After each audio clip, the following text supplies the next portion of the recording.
औज़ुबिल्लाहि मिनश्शैतानिर्रजीम बिस्मिल्लाहिर्रहमानिर्रहीम अस्सलामु अलैकुम वरहमतुल्लाहि वबरकातुहू। सूरह नमल है मेरे सामने और सूरह नमल की आयत नंबर 79 है, पारा नंबर 20 है और रुकू नंबर 2 चल रहा है। आयत नंबर 76 से अल्लाह तबारक व तआला बनी इसराइल और नबी सल्लल्लाहु अलैहि वसल्लम के दरमियान होने वाले मज़ाकरात और होने वाली तलखियों का जिक्र फरमाते हुए फरमा रहे हैं कि ए नबी सल्लल्लाहु अलैहि वसल्लम, अल्लाह तबारक व तआला क़यामत के दिन उनके इख्तिलाफ़ात का ख़ुद फ़ैसला फरमाएंगे। और फिर मकसद कुरान ज़िक्र फरमाया। मकसद कुरान ये है कि अल्लाह तबारक व तआला के ये कुरान दुनिया के लिए, दुनियावी लोगों के लिए, जितने भी दुनिया में मज़ाहिब पाए जाते हैं सब के लिए हदायत और रहनुमाई है और मोमिनों के लिए आखिरत में रहमत भी है। और फिर दोबारा फरमाया कि आपका रब इनके दरमियान अपने हुक्म के मुताबिक फ़ैसला फरमाएगा। फिर अल्लाह तबारक व तआला की दो सिफ़ात ज़िक्र हुई कि अज़ीज़, यकीनन वो गालिब है और फ़ैसला मोमिनों को गालिब करेगा, और अलीम है, इल्म उसके पास है, दाना है, हिकमत और दानाई से फ़ैसला करने वाला है। आगे नबी सल्लल्लाहु अलैहि वसल्लम को तसल्ली देते हुए अल्लाह तबारक व तआला ने फरमाया, ज़िंदगी का एक बड़ा उसूल बयान नबी सल्लल्लाहु अलैहि वसल्लम के सामने बयान फरमाया कि फतवक्कल अल्लाह। ए नबी सल्लल्लाहु अलैहि वसल्लम, आप इनकी बातों में आके घबराया ना करें, आप परेशान ना हुआ करें, आप हर हाल में अल्लाह तबारक व तआला पर भरोसा किया करें, तवक्कल किया करें। और फिर दूसरी बात आगे फरमाई कि इन्नका अलल हक़्क़िल मुबीन, जो दीन आप समझा रहे हैं इनको, जो दीन आप बता रहे हैं, जिस दीन की तरफ आप दावत दे रहे हैं, ये दीन सच्चा और आसान दीन है। अब दीन को यहाँ इसलिए ज़िक्र फरमाया कि एक तो नबी सल्लल्लाहु अलैहि वसल्लम जब पैगाम हक़ दे रहे थे तो कुफ़ार और मुश्रिकीन सारे मिलके आप सल्लल्लाहु अलैहि वसल्लम की मुखालफत कर रहे होते थे, और आप सल्लल्लाहु अलैहि वसल्लम बाद अज़ां घबरा जाते थे और ये सोचने लगते थे कि ये इतने लोग मेरे मुकाबले में हैं और ये मेरा क्या हाल करेंगे, या चंद एक लोग जो मेरे साथ हैं उनका क्या हाल होगा, हम तो मगलूब हो जाएंगे अगर इनसे कभी मुकाबला हुआ। तो अल्लाह तबारक व तआला ने फरमाया कि पिछली आयत में सिर्फ बयान फरमाई कि गालिब है, यानी कि वो गालिब है और गालिब अपने दीन को, अपने पसंदीदा दीन को गालिब करके रहेगा, और अलीम दाना भी है, हिकमत के मुताबिक, इल्म के मुताबिक इनके सामने फ़ैसला फरमाएगा, वो यकीनन जानता है कि आप क्या हैं। फिर आप सल्लल्लाहु अलैहि वसल्लम को तसल्ली देते हुए फरमाया कि इनकी धमकियों और इनकी परेशानियों, इनके तकलीफ़ों की परवाह ना किया करें। आप हर हाल में, मुश्किल या आसानी में अल्लाह तबारक व तआला पर भरोसा करें।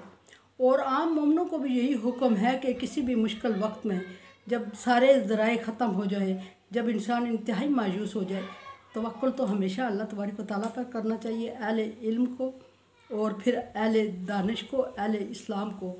लेकिन जब ख़ुसूसन उस वक्त तवक्ल जब दुनियावी असबाब हर तरह से कट हो जाए और इंसान बेजार और मददगार होकर रह जाए और उसको कोई रास्ता नज़र ना आ रहा हो, हर तरफ से उसका रास्ता बंद हो, तो उस सूरत में उसको अल्लाह तबारक व तआला पर भरोसा करना चाहिए कि अल्लाह तबारक व तआला ज़रूर कोई रास्ता निकालेंगे। मायूस नहीं होना चाहिए। जिस तरह कि अल्लाह तबारक व तआला का हुक्म कि ला तक़नतू मिन रहमतिल्लाह, अल्लाह की रहमत से मायूस ना हो, उसी तरह ये भी हुक्म कि इंतहाई मुश्किल वक्त में जब सारे असबाब दुनिया के कट जाएं, सारी उम्मीदें ख़त्म हो जाएं, सारे लोग आपके ख़िलाफ़ हो जाएं, उस वक्त जब आपके इर्द गिर्द कोई एक भी ना रहे, तो उस वक्त आपको क्या करना चाहिए? उस वक्त भी तवक्ल का दामन हाथ से नहीं छोड़ना चाहिए, और अल्लाह तबारक व तआला गालिब है। यकीनन जब आप उस पर ईमान रखेंगे तो वो कोई रास्ता निकाल देगा, और मायूसी नहीं करनी चाहिए।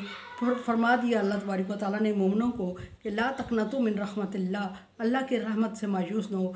सो जो मायूस होता है वो अल्लाह के हुक्म के ख़िलाफ़ होता है, अल्लाह के हुक्म की खिलाफ वर्जी करता है, और जो मोमिन होते हैं वो अल्लाह के हुक्म की तामील करते हुए तवक्ल का दामन हाथ से नहीं छोड़ते, और जो तवक्ल का दामन हाथ से नहीं छोड़ते उनको अल्लाह तबारक व तआला कभी नहीं छोड़ता, कभी ज़लील और रुस्वा नहीं करता, कभी मुश्किल हालात से दो चार नहीं करता, कभी हालात के रहम करम पे दूसरों के आगे नहीं हाथ फैलाने देता। अल्लाह गालिब है और वो गालिब करके रहता है अपने मानने वालों को।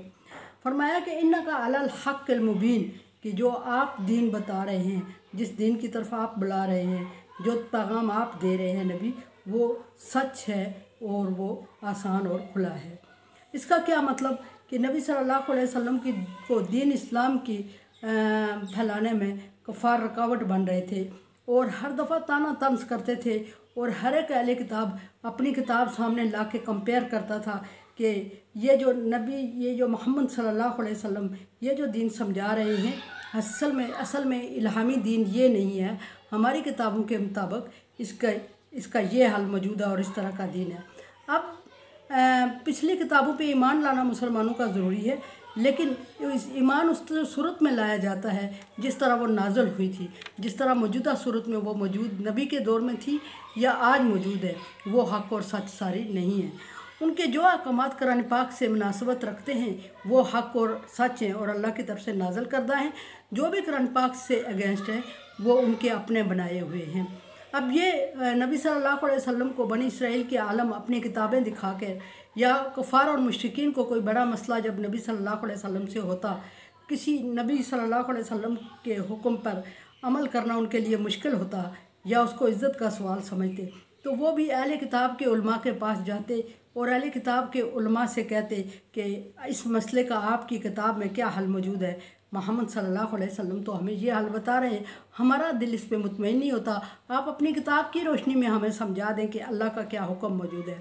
अब उस किताब में तब्दीली हुई थी उन किताबों में, और वो हर एक किताब का आलम इस्लाम के ख़िलाफ़ कोई हुक्म सादर करता और कहता कि ये मोहम्मद सल्लल्लाहु अलैहि वसल्लम का दीन खुदा न खास्ता अपना बनाया हुआ है, जबकि इलामी दीन में हमारी किताबों में तो इस मसले का हल ये मौजूद है और इस तरह ये हुक्म है। तो आप सल्लल्लाहु अलैहि वसल्लम इतने लोगों का बेशक वक्त मुकाबले में परेशान होते और कभी कभी सोचने लग जाते कि मैं जब तक अल्लाह का हुक्म ना आता आप परेशान होते कि इस मसले का हल ये अहले किताब ये बता रहे हैं और मेरे पास तो ये किताब ये हुक्म आ रहा है, अब इसमें क्या हल होना चाहिए। तो अल्लाह तबारक व तआला नबी सल्लल्लाहु अलैहि वसल्लम को ऐसी सूरत में फरमा रहे हैं कि जिस दीन पर आप हैं यही हक़ और यही सच्चा दीन है। उनके जो अपने बनाए हुए दीन हैं वो हक़ और सच नहीं है, वो उनकी अपनी बनाई हुई बातें हैं, अहकामात में तब्दीली है। और सच्चा दीन जो वही है, दीन इब्राहिमी वही है जो आपके पास बज़रिया जिब्रील अलैहिस्सलाम भेजा गया है। और फिर फरमाया कि ये दीन सच्चा है जो आपके पास है और खुला और वाज़े दीन है और अल्लाह तबारक व तआला की तरफ से भेजा गया है और ये गालिब है और गालिब हो के रहेगा। आप परेशान ना हों, अल्लाह पर भरोसा करें और अपनी मेहनत और कोशिश इन्नकल बलाग, आपकी ज़िम्मेदारी पैगाम पहुँचाना है। अलैकल बलाग, आपकी ज़िम्मेदारी पैगाम पहुँचाना है। अलैनल हिसाब, इनका मुकाबला करना, इनको ज़लील और रुसवा करना और इनसे हिसाब लेना मेरी ज़िम्मेदारी है। अल्लाह तबारक व तआला ने नबी सल्लल्लाहु अलैहि वसल्लम को तसल्ली देते हुए ये फरमाया और आपको अपने दीन के सच और हक़ होने की खुशखबरी देते हुए उस दीन पर डटे रहने और मुसलसल मेहनत करने का हुक्म दिया। कुरान समझे, देखे, समझे और सब्सक्राइब करें और सदका जारिया में मेरा साथ दें। अल्लाह तबारक व तआला का हुक्म तावन अला बिर्रि व तक़वा, नेकी और भलाई के कामों में एक दूसरे से तावन करें। सो चैनल को सब्सक्राइब और शेयर करके तावन करें। अल्लाह हाफिज़।